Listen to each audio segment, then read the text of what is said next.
Hi, I'm Corinne Mori, and I am trying to have conversations with smart people in our community. Today's chat will be with Bill McNally, who is a retired lawyer, and I had some questions around our legal system and how it's actually functioning right now. So I'm going to let Bill introduce himself, and then we're just going to have a chat about the law, the legal system, and how it might or might not be working for the public. Thanks. So I practiced for about 40 years doing plaintiff's work, and plaintiff work is work for people who've been injured in one fashion or another by somebody else, and they then seek compensation through the court system. So what prompted me to have this conversation with Corey was the fact that the NDP party in British Columbia has recently said that they want to politically regulate the conduct of lawyers by essentially taking over the Law Society. And the ostensible reason for doing so is that the NDP have the belief that people can't access legal services, which I believe to be untrue. And to just give you a sense of that, maybe we can begin by talking about the legal system and how it works, how lawyers fit into that, and how normal people can access lawyers so that they get their day in court. So the system is largely designed to deal with dispute, and it falls into two major categories. One is the criminal law, where somebody's done something that's wrong, and then they have to go and face a judge and face penalties through the criminal court process. And the other part of the law is people who've injured other people as a result of carelessness, negligence. Typical scenario for that prior to the change in the law regarding personal injury claims was I'm sitting at a red light and somebody crashes into the back of my car and I get a stiff neck. So off I go to a lawyer to see if I can get some help getting compensation for that. And the thing that I don't think most people understand is that there's actually no charge to go in to talk to a plaintiff's lawyer. We would talk to anybody who didn't appear to be a complete lunatic about whatever their concerns were, because we wanted to know whether or not there was a valid legal claim which could be pursued against a defendant that was capable of paying us. So the assumption for lawyers as the process has developed over the last century has been to assume that most clients have no capacity to pay.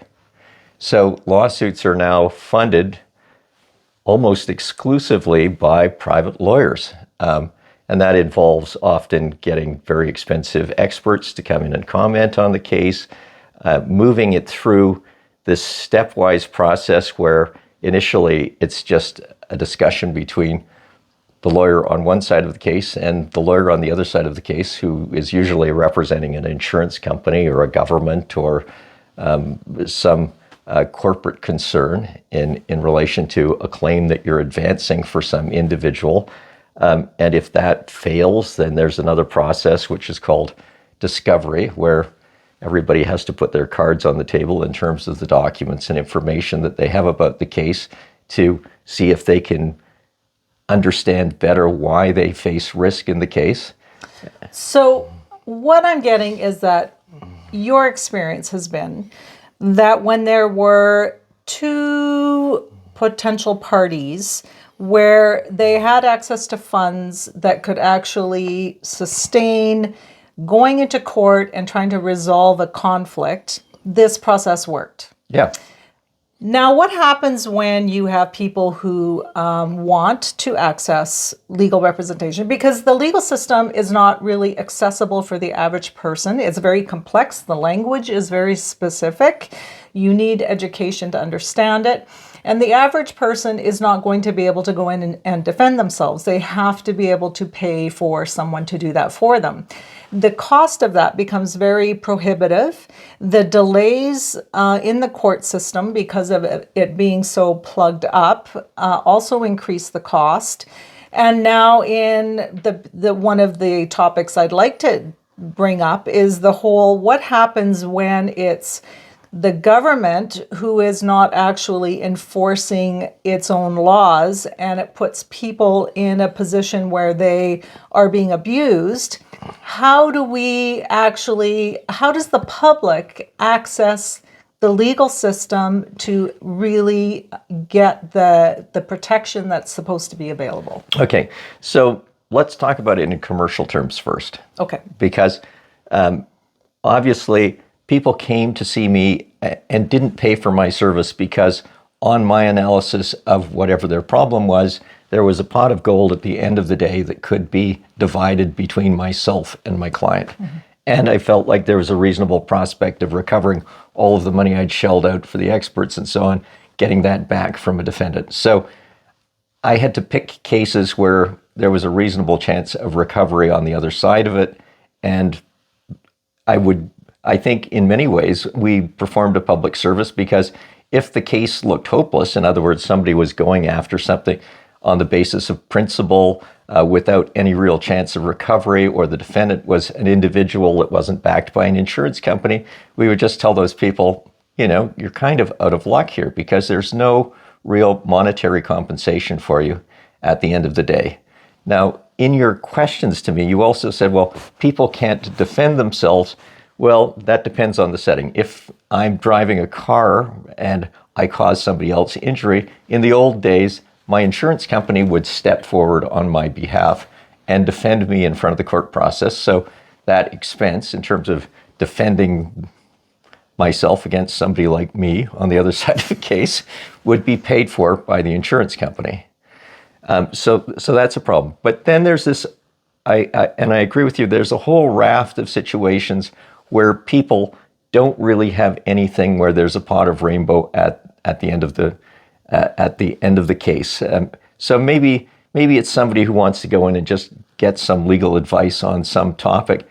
For those people, there has been legal aid that's been developed. So if you get into a civil dispute with, your wife, and there's no matrimonial assets, so no right-thinking private lawyer wants to take your case, the government will pay for a lawyer to represent you. Or if it's a criminal matter, they'll also there's criminal legal aid. But to say that the public isn't being represented by the legal profession is nonsense. I mean, people now in this world are far better represented and are far more extensively represented by lawyers than they were at any time in the past. Because so what if the problem isn't the lawyers? What if the problem is the judicial system and the courts, where we actually now, it's so backlogged that you can't even get a court date, or things are delayed and things are just not moving through in a timely fashion. And so then decisions, like, for instance, let's use things that are currently going on in our province, in BC. And so there are court actions or legal actions going on against government challenging things like mandates. And it's been taking 3 years for this to move through the system, which the decisions made on this would actually impact every single person in the province, and the ways that the government continues to interact with the public and how they choose to keep forcing different behaviors on them.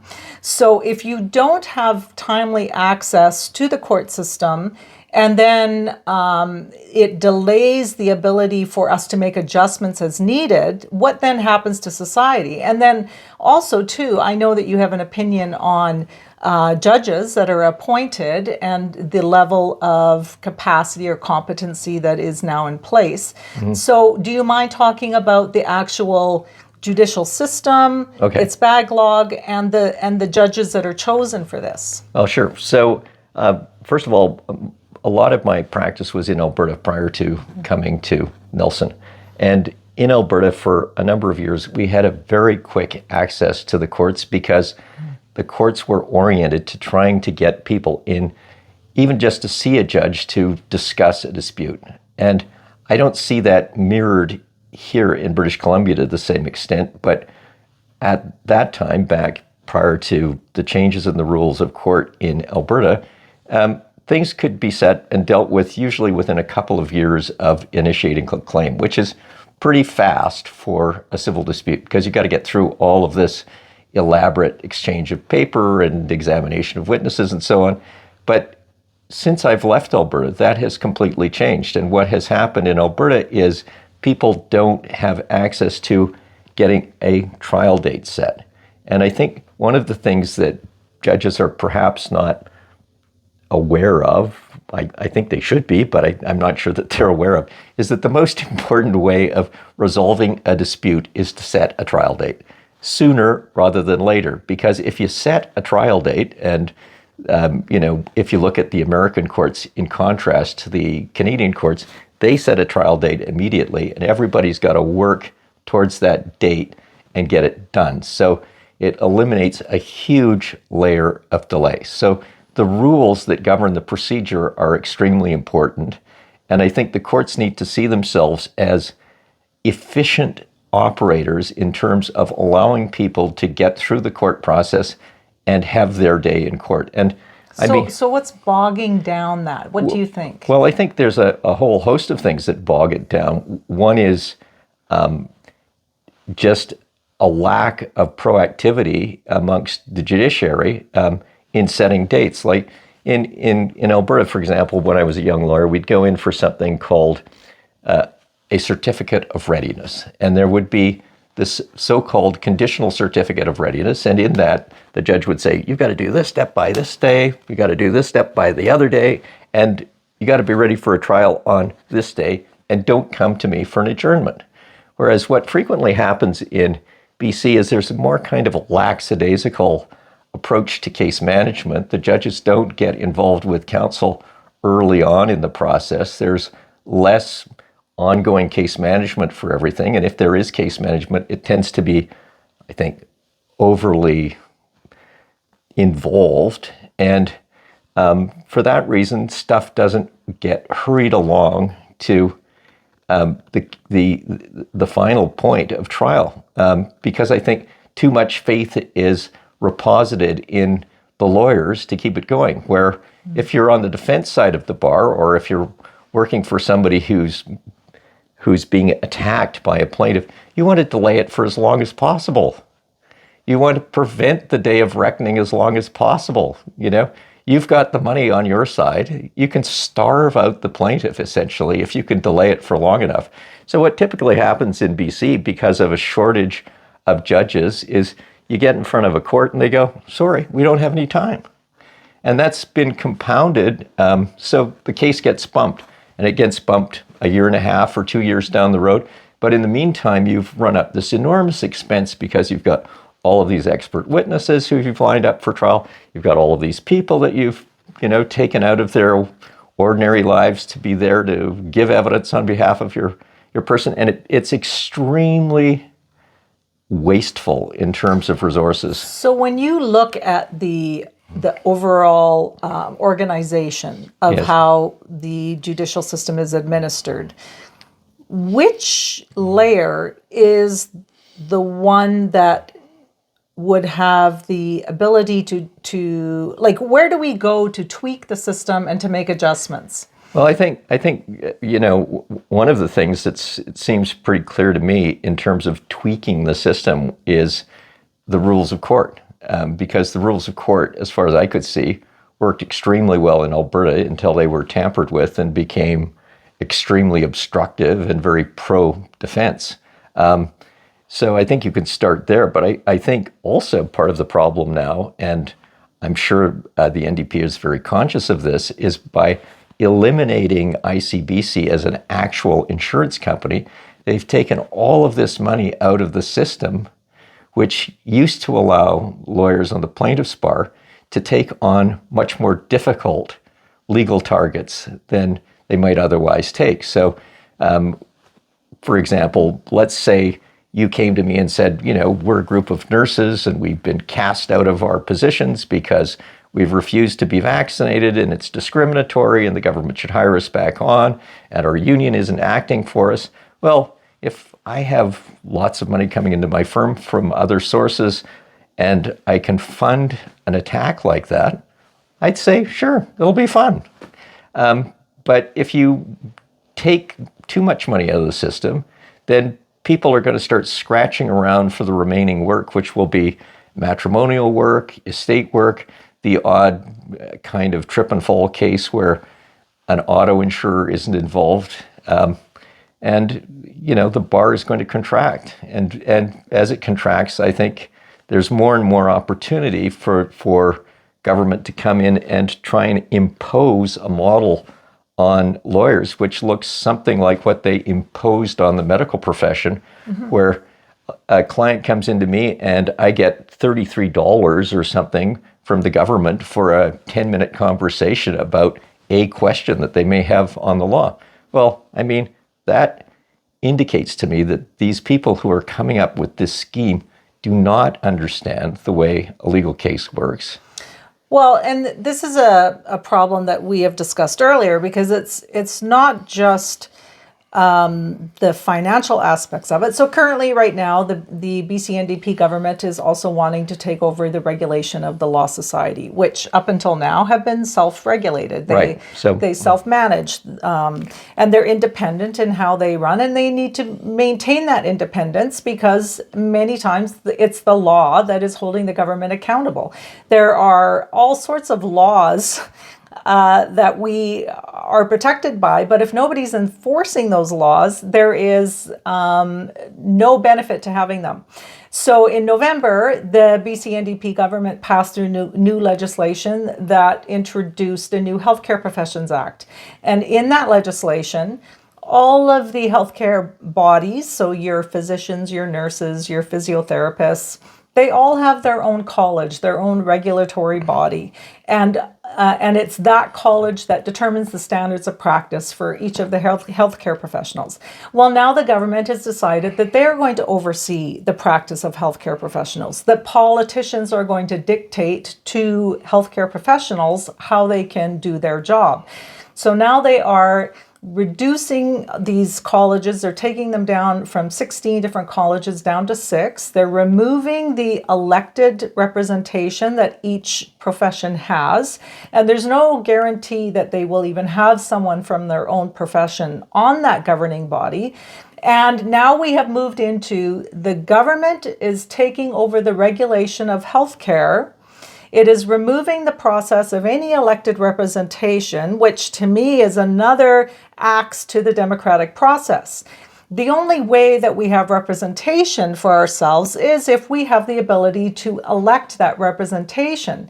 And then you can tweak the direction that your leadership is taking organizations by electing in and out people who are in those leadership positions. But if the government takes over and starts appointing their directors onto that, where you don't have the ability to remove those participants, now you have the government controlling the direction of, it started with the healthcare, and now we're moving to the Law Society.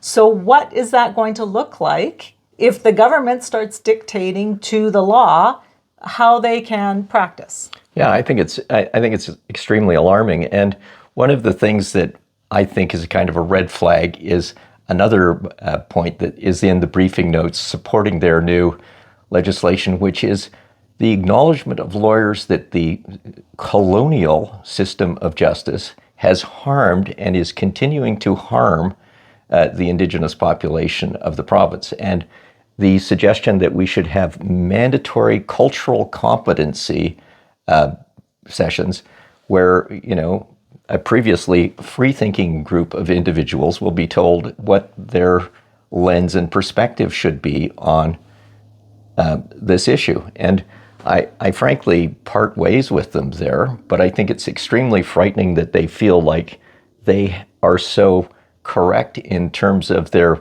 woke perspective on the universe that they can impose this on lawyers. Because I frankly think that the model that I've been taught is that justice is supposed to be blind. You're supposed to come in front of a court without the court taking into consideration what your background is and whether you've been traumatized as a child or whatever other horror has befallen you. I think that's an extremely important principle to protect. But if it's this kind of overt and subtle reverse racism that we now face, where the idea is that somehow we are to blame for the faults of the past and everything needs to be changed so that this doesn't persist. Well, no, I mean, I think what's been imposed in terms of the rule of law is much superior to tribal warfare, which probably existed here before the advance of colonial settlement. And I think it's going to be a hard argument for proponents of the other side to win. But I think that's just one example of what we're up against, which is an attempt to impose a kind of elitist groupthink on a group of professionals who, up till this point, have been always hand off by government because we're the people who can attack government. We're the people who have the independence and have always had under the British system the independence to go, no, you're wrong. We're coming after you. And I think that becomes extremely difficult if your paycheck is coming month after month from the government for a series of small visits with people who just come into your office and ask you questions. So do you feel that the current societal nuances are favoring certain groups over other groups? Well, I think that, I think, one of the other points that has been made in terms of why there's this long backlog in terms of cases is that there aren't enough people on the judiciary. And that raises the question, well, why aren't there more appointments from the legal community to the judiciary?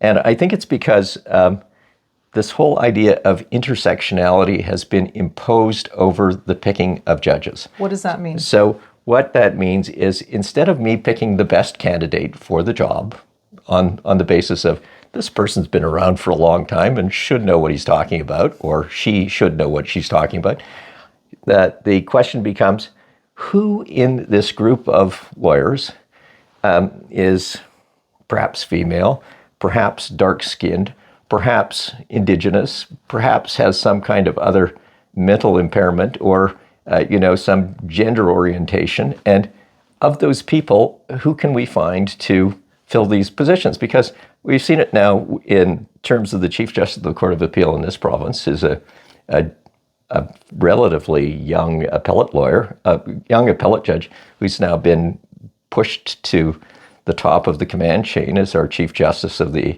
Courts of Appeal. He was a guy with an Indigenous background who grew up in North Okanagan. And then there was... And this is one of the highest positions. That is the most powerful position in the court. And similarly in Alberta, we have an East Indian woman who had a fairly short tenure on the Court of Queen's Bench in Alberta and then was pushed to the appellate court and then was elevated over the senior judges there to run that court. So what you're seeing is that there are more senior experienced judges that are getting passed over for these positions. Well, I think there's been a distortion in the process because in the old days, the senior guy usually got the senior job. And it was just based on the kind of common sense notion that if you've been around the longest, you probably know the most about who the personalities are in the court, how they're going to react.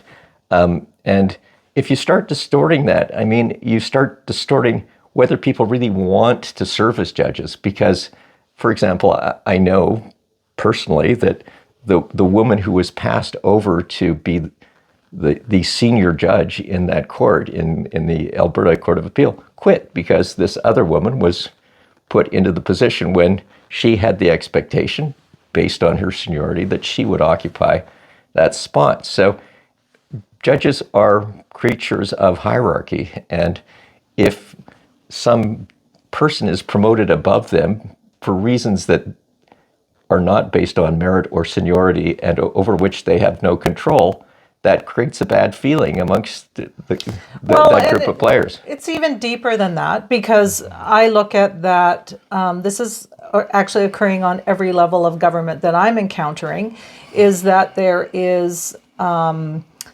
The qualifications are mostly either seniority or you're right out of university and you get an introductory job into the government and then you just sort of start playing the ladder game. But what we have is we don't actually have people with competency in positions of where they have the ability to actually be able to create good policy or good decisions or implementation of structures for the rest of us, because they don't have access to mentors. So, for instance, when all of the COVID stuff began, everybody was working from home. And then you will find in any large organization, especially with the government, you only really learn the processes and the nuances of everything that's involved by working with people who are more experienced than you. It's a mentoring kind of process. And then you have everyone working from home. You don't have access to experienced people. You don't have access to actually learning the job. And now we're trying to run government systems with people who have not been properly equipped to do so.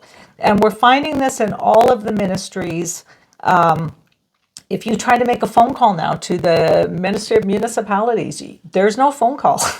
You have to reach out through an email, and you might get a response in 3 weeks. And I was trying to get a response, and I had to contact 2 MLAs to get somebody to answer me. And this is the kind of roadblock now that is occurring in our government, where it's not accessible to the people anymore. We have no idea what's going on with government. There's no accountability. There's no way to interact. And we don't know what kinds of decisions are going on, except we know that we're experiencing increased bureaucracy, increased taxation, and it just seems like the government is on this train to make all the decisions of our personal lives for us. Yeah.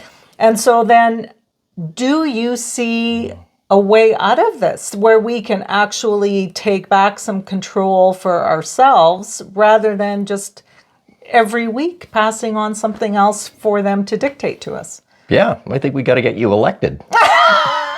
Simple, that's what we got to toss out the current group, because we need to get people who believe in the private market, believe that the system should be based on merit, believe that that the institutions that have evolved since the time of the Enlightenment are worth preserving, and that they can't simply go in with hobnailed boots and create some kind of old Soviet bloc model where some bureaucrat who has absolutely zero real life experience with the law decides how lawyers are going to behave and how they're going to be paid. I mean, if they want to destroy the private bar, that's their business, but there's not going to be the same independence and ability amongst private lawyers to represent causes against the government or anybody else, because they're going to bleed the system dry. It's not going to be a market-based system anymore. It's going to be like the days when I was a young lawyer where, I'd get a call and somebody'd come in on a legal aid case and I'd go, well, based on your story, it sounds like you should go to jail. And then the guy would say to me, well, I think I'm going to throw you out of the window because I really want to go to jail. That's the kind of stuff you get as a young lawyer doing legal aid. And, you don't make any money doing it, but... So for me to recap, what I'm understanding is that in order for the access of the public to lawyers, in order for that to actually be sustainable, lawyers have to be able to have free market to increase business, to be able to pay for all the associated costs related, because it's not a cheap endeavor. No. So we need less bureaucracy from the government. We need also more accountability on the government in terms of that there has to be strict dates and deadlines given to all participants, and everybody needs to follow that. Yeah. Well, I mean, I can't speak for the Rules Committee, but I do think that they could do better in terms of thinking through, because BC has been admittedly very good in terms of thinking, we just got to get everything to trial. And there has been a tradition in the courts in BC of just saying, let's get on with the dispute. I think they could enhance that by, things like a conditional certificate of readiness to get everybody into the room and say, okay, guys, what's it going to take to get ready? Because currently, and also it's a funding issue. Like if you really want the civil process to work, part of the problem is it's all gotten gummed up because the Supreme Court of Canada, in its brilliance, said a number of years ago that criminal cases have to be heard within a very short deadline. Otherwise, they're going to be tossed. So the criminal cases now are taking up more and more judicial time. And judges also seem to have gotten locked into this idea that they need to write these extensive written judgments. Like I haven't seen a short judgment in a long time, but you look at the old British bar, maybe you got a couple of pages from the House of Lords, and those decisions were great, because they just hit the high points. But now you get these. So what is contributing to that? Well, I think what's happened is fear kind of seeps in at every level. Like so, at the trial judge level, they're fearful that the appellate court's going to get a hold of their judgment and reverse it because they didn't talk about every single thing that went on in the court below and summarizing everybody's evidence. But I think, really, if people had their eye on the ball, which is to efficiently dispatch justice in a way that meets the public need as best as possible, there would be all sorts of room for improvement. And I also think, one of the things is why not avail of ourselves of the technology around electronic control of documents? Like the courts have been very slow adopters of technology to try and enhance the speed with which they resolve dispute. So if you wanted to leave one thought with the public, and I'm also going to say, if you want to hear more from Bill, just send me a message and let me know what kind of topics you're interested in. I think my one thought is, there's no need for despair about the current system. The current system actually works extremely well in the public interest. We have a thriving private market, a private economy, basically, in the legal community, where people get to pick and choose their champions in terms of going into court. And by and large, that works extremely well. And thousands of people get dealt with. And very rarely do we ever go to court. And certainly, if your case has some merit and there's some chance of recovery, you can come and see us for nothing. That's certainly the model that I worked under for many, many years, and I enjoyed it. But it was a economic partnership with my clients. And I think, there's still the possibility of that. But I think for whatever reason, there are attempts now to impose this, I would say, neo-Marxist model on the professions, which has been shown to be an abysmal failure in any venue where it has ever been tried. Okay, it sounds like that's going to be a whole nother topic, because that whole statement I'm going to need an interpretation for. But we're going to end this segment, and thank you for showing up. We're going to continue conversations with Bill, and the reason I'm having these conversations is because I think there are topics that many of us would like to talk about, but there really isn't a place that we can talk about it safely, without judgment, without criticism. And so part of what I want to do now is give you access to people who have experiences and expertise in certain sectors that can offer you more higher understanding, different ways of looking at things. And it's all about to just consider that maybe we need to incorporate other information in how we think about things. I hope that you just find these conversations as conversations. It's not meant to challenge or attack. It's about just how do we discuss topics that are impacting all of us in a way that helps us see other points of view and that potentially could help us make better decisions about how we move forward together. So I will do my best to bring you people that are interesting, engaging, and experienced, and I will continue to bring these to you. Also, as well, I'm just letting you know that I will be running for BC Provincial MLA in the Kootenay Central region. That's Nelson, Creston, up to Nakusp and around. And that election is happening October 19th, 2024. So I will be going independent because I think that the best way to represent people is without a party. So I will do my best for you, and thanks for joining.